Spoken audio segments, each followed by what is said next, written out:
Welcome once again to Commander by Danon. Today we continue building decks led by the legendary creatures from the Final Fantasy set. Leading today's deck is that lovable ragtag group of rebels, Avalanche of Sector 7. Also, and I know it's annoying to keep hearing this, but statistically if I don't ask you to like and subscribe, the video gets fewer subscribers. Avalanche of Sector 7 is a 3-mana Star 3 legendary human rebel with menace.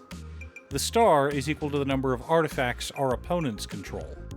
Additionally, whenever an opponent activates an ability of an artifact they control, Avalanche of Sector 7 deals 1 damage to that player. Okay, so we want our opponents to have artifacts. If only there was a card that gave our opponents artifacts. Or turned all their permanents into artifacts. But before we get to our deck list, a quick word from our sponsor, Ultimate Guard. I know I'm sponsored, so you may not believe me, but Ultimate Guard katanas are the best sleeves on the planet. They have gorgeous colors like these new Bluebird ones, are durable and long-lasting, and an absolute joy to shuffle. Let Ultimate Guard protect your cards with katanas. Pick yours up today at your local game store, or order them online from Amazon.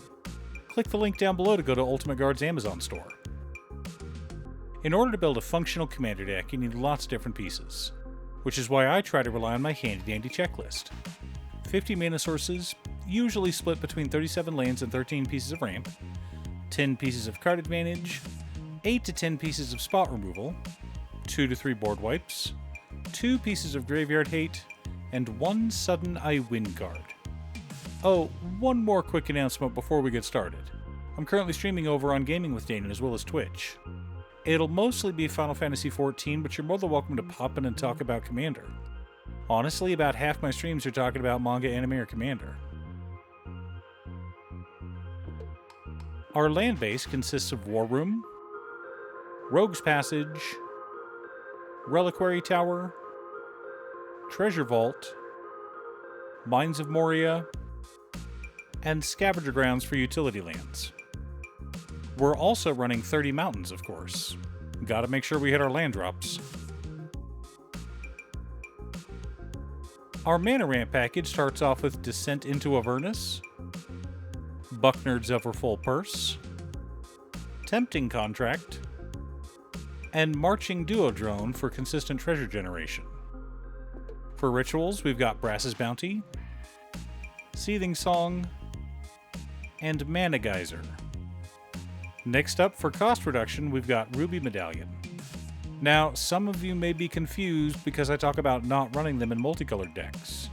You're free to do so if you want, I just think diamonds are better than medallions in most 3-colored decks.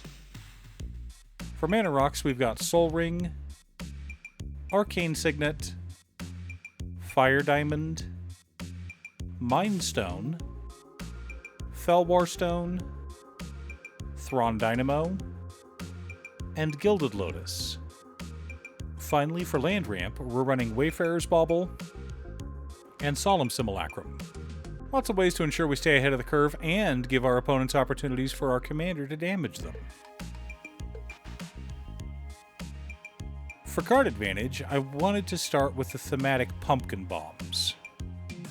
Next up, for consistent card advantage, we've got Hedron Detonator, Chandra Torch of Defiance, Idol of Oblivion, Endless Atlas, Count on Luck, and Duretti Scrap Savant. For burst draw, we've got Big Score, Unexpected Windfall, Demand Answers, Seize the Spoils, and Reckless Impulse. Lots of ways to dig through our deck and keep our hands full. For interaction and spot removal, we've got Abrade, Chaos Warp, Booming Blast, Hell to Pay, Untimely Malfunction, Lightning Bolt, Wild Magic Surge, Cleansing Wildfire, and Pillage. We've also got some fun redirect or copy spells in Bolt Bend, Return the Favor, Tempt with Mayhem, Flare of Duplication, and Reverberate. I have used Reverberate to counter a counterspell before, and it makes blue players' heads explode. Our board wipes consist of Blasphemous Act, Chandra's Ignition, and Chain Reaction. Pretty straightforward.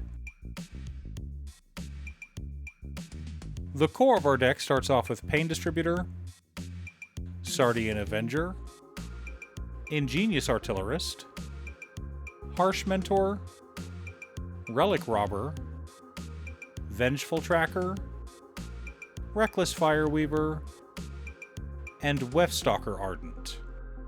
Wanted extra ways to deal damage to our opponents. Speaking of extra damage, we've also got Torbrand, Thane of Redfell, Mechanized Warfare, Furnace of Wrath, and Dictate of the Twin Gods. I also wanted to tempt our opponents with extra artifacts, so I included Curse of Opulence and Shiny Impetus. For an optional win con, we've got Hellkite Tyrant. Of course, with all of our treasures, I included Zorn. Finally, we've got Mycosynth Lattice as something both fun and mean in our deck. Now that we have our deck list, let's compare it to our checklist. 53 mana sources split between 36 lands and 17 pieces of ramp. High, I know, but a lot of our ramp is here to help our opponents create treasures, which is how our deck wins the game. 12 pieces of card advantage, counting our land, 14 pieces of interaction, 3 board wipes, 1 piece of graveyard hate in Scavenger Grounds, 1 sudden I win card in Hellkite Tyrant. However, that's not the card I want to talk about. Yes, Hellkite Tyrant is a win con, and our deck generates more than enough treasures to win, but the key card in this deck is Mycosynth Lattice. You'll note that I did not include Vandal Blast in this deck or any other mass artifact removal. I don't want people to be scared of this deck. Sure, we can drop Mycosynth Lattice and then abrade anything we want, but what I want people to realize is that tapping a land is an activated ability. Adding loyalty counters, other than the ones that come with the Planeswalker, is an activated ability. If you're confused, look for a colon. If there is a wording on your card that basically reads cost, do something, that is an activated ability. This doesn't quite lock down the game, but it does make us the archenemy, and we'd better be prepared to finish our opponents off in a quick and violent manner. Fortunately, Mycosynth Lattice also makes our commanders enormous, so we could just win with commander damage. Do you have an Avalanche of Sector 7 commander deck? What's your secret deck tech? Leave a comment below. Thanks for tuning in. Once again, a huge shout out to my editor Cutestuff. I couldn't make these videos without her. If you'd like to hire her to edit your own videos, she can be reached at cutestuff.edits@gmail.com. Link is down below. If you're looking for ways to support the channel directly, you can head on over to patreon.com/Danon. You can have a video made or just ask for help building or tuning a deck list. I also wanted to give a quick shout out to all of my patrons: Waffles, Jiraiya, Muffins, Marcus, Brett, Roxy, Alix, Borgie, Congo, Robert Pye, Caceres, Patrick, Tiz, Art, Richard Sint, Boomy, Oscar, Justin, Golden Walker, Captain Hammer, Yori, Sleech, Zach, Mr. Salty, and Hua. You guys are awesome. I post new Commander Deck videos every weekday, so be sure to subscribe and ring the bell to be notified of new videos. Again, thanks for watching, and I'll see you all again next time on Commander by Danon.